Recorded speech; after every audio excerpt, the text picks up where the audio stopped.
Welcome to the deep dive.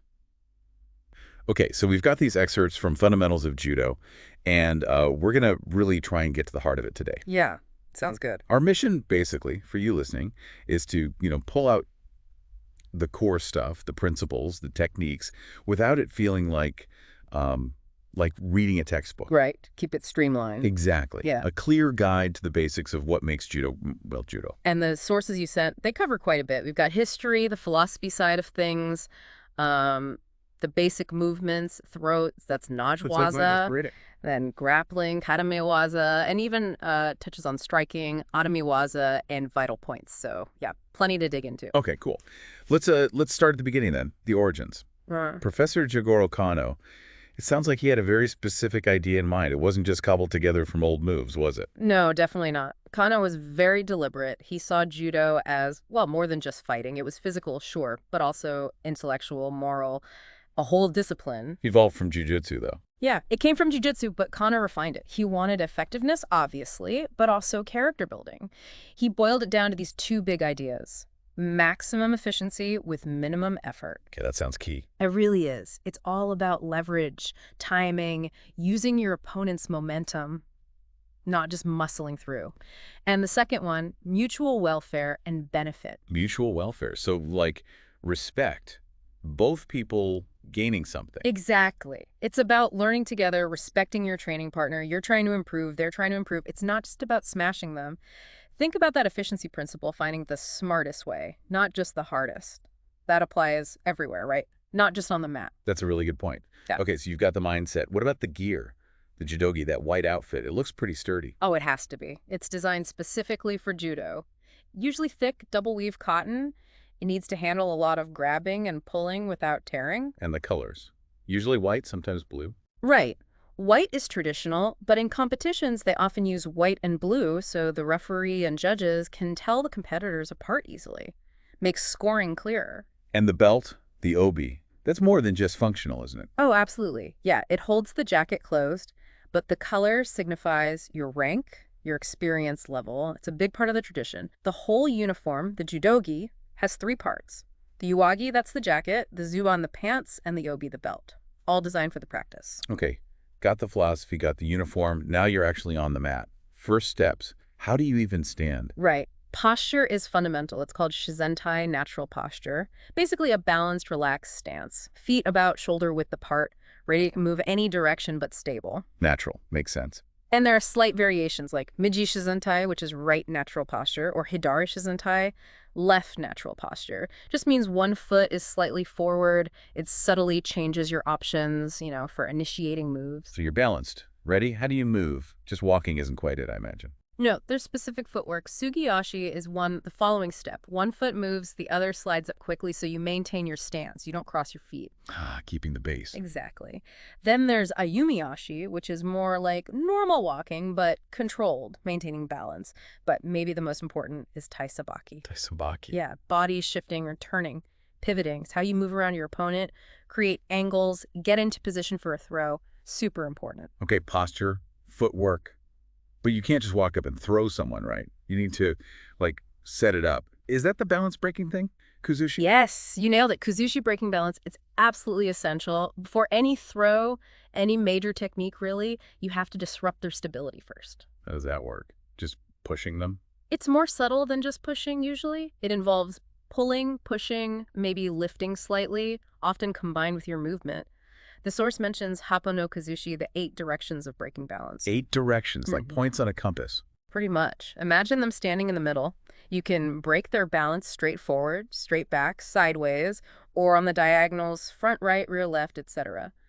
Understanding how and when to off-balance them in each direction is, fundamental to making throws work. It's like trying to tip something over. You got to get it off its center first. Okay, that makes a lot more sense.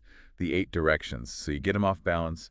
Then comes the throw, the najwaza, and the source breaks these down. Yep. Najwaza, the throwing techniques, are generally grouped by what part of your body does the main work. You've got tawaza hand techniques. Hand technique. Koshiwaza hip techniques. Hips. And ashiwaza foot or leg techniques. Right. Let's make this concrete. Tawaza, hand techniques. Give me a classic example. Seonage, the shoulder throw. Probably one of the most famous judo throws. How does that one work? Basically, you get in close, turn so your back is partially towards their chest, control their arm and lapel, bend your knees, and lift and pull them over your shoulder and back. It requires getting deep under their center of gravity. The hand part is really about the arm control and the lift. Okay, I can kind of picture that turning motion. What about koshiwaza, using the hip? A good example is koshiguruma hip wheel. Here, you step in, wrap an arm around their neck or upper body, and place your hip against theirs. Then you pivot, using your hip as the main fulcrum to lift and rotate them over. That hip contact is key. Like a hinge almost. Yeah, kind of. Your hip drives the throw. And then, ashiwaza, foot and leg techniques. Okay, sweep the leg. Sometimes, yeah. A really common one is Haraigoshi sweeping hip throw. It's a bit like koshiguruma in the hip placement, but as you turn, you sweep one of their legs out from under them with your leg. Combining the hip and the leg sweep. Exactly. It requires good timing. The Kuzushi, the hip turn, and the sweep all have to work together. So yeah, those are some core examples from each category. Posture, movement, Kuzushi, then the throw itself. Okay, so that covers the standing throws. Yeah. But what happens if, you both end up on the ground? That's where katamewaza comes in, the grappling. Precisely. Katamewaza is the whole world of ground techniques, controlling your opponent on the mat. It's a huge part of judo. And has categories too, right? Like the throws. Yep. Broadly, you've got osekomiwaza, which are the pins or hold downs. Holding them down. Shimawaza, which are chokes or strangulations. Okay, serious stuff. And konsetsuwaza, the joint locks. Right. Let's start with the holds. Osekomiwaza, what's a basic one? Keisai gatame, the scarf hold, is fundamental. Imagine you're sitting sort of perpendicular to them as they lie on their back, your body draped across their chest like a scarf. You control their head and one arm, using your body weight and leg positioning to keep them pinned. Sounds very controlling. Hard to get out of. A good keisai gatame is very difficult to escape, yeah. It's all about weight distribution and killing their ability to bridge or turn. Okay.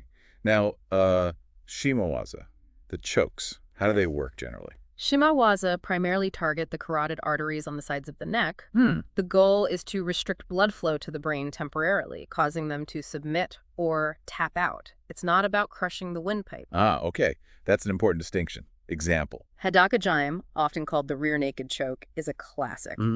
You're behind them, one arm goes around the neck, you secure that arm with your other bicep or hand, and apply pressure inwards with your forearm against the carotids. Very efficient when done correctly. Efficient, right. Requires precision, I bet. Absolutely. And control. And knowing when to release immediately if they tap or go unconscious, safety is paramount. Definitely. Okay, last category on the ground. Kensetsuwaza, joint locks. Usually arm locks in judo. Mostly arm locks targeting the elbow, yes. A very common one is Uri Hishiki Juji Gateim, the cross arm lock or arm bar, as that applied. Typically, you'll isolate one of their arms, often trapping it between your thighs while they're on their back, and you're perpendicular to them. You control their wrist, keep their thumb pointing up, and then lift your hips to hyperextend their elbow joint. Ouch. Sounds like it could cause injury easily. It can, which is why control is so vital. You apply pressure steadily, giving your partner ample time to tap out before any damage occurs. It's about demonstrating the potential for the lock, not actually injuring them in practice. Right. Okay, throws, holds, chokes, locks. The source also mentioned atamiwaza, striking, and vital points, kyusho. That feels different from the rest. It is a bit different, yeah. Atemiwaza is about striking vital points. The source lists a few jinshu, the spot under the nose, kasumi, the temple, Hichu, the throat, Myojo, the solar plexus. It's a sensitive spot. Very sensitive. Digeko, the groin, Dako, Adam's apple, Uto, base of the skull. Knowing these points, kyusho is part of the deeper knowledge base coming from jujitsu. But you don't really see striking in judo competitions. No, not in standard sport judo rules. It's forbidden. But understanding these points is still relevant. It informs self-defense applications, and even in grappling. Knowing where pressure points are can sometimes help in setting up controls or escapes, even if you're not striking them. It's about anatomical knowledge, understanding vulnerabilities. Interesting. So it's part of the complete system, even if not used in sport. Okay, wow. We've definitely covered a lot of ground, from philosophy to footwork to finishing moves. We really have. It paints a picture of judo as, more than just fighting. It's this whole system, physical, mental, ethical, built on those core ideas from Kano. Maximum efficiency, mutual benefit. That mutual benefit part. Yeah. It keeps sticking with me. It changes the dynamic from just winning, doesn't it? It really does. It fosters a different kind of training environment, ideally, one where you're pushing each other to get better safely. So summarizing, we hit the core principles, the importance of Kuzushi, the throws, which was a hand, hip, leg, the groundwork, Katamiwaza holds, chokes, locks, and even the awareness of Adamiwaza and vital points. Exactly, all linked by those ideas of balance, leverage, efficient movement, and understanding your opponent. So for everyone listening, maybe the final thought is this. Think about those judo principles. Balance, leverage, not just brute force, understanding openings and weaknesses. How could you maybe apply that way of thinking, that efficiency, off the mat? In, I don't know, dealing with a tricky situation at work or even just a disagreement. Could judo's approach offer a different perspective? Definitely something to mull over. It's about finding the smart path, the efficient path in conflict or challenge. Absolutely. Well, hopefully this deep dive gave you a solid foundation. If you're intrigued, there's obviously a whole world more to explore in judo. Thanks for joining us. Yeah, thanks everyone.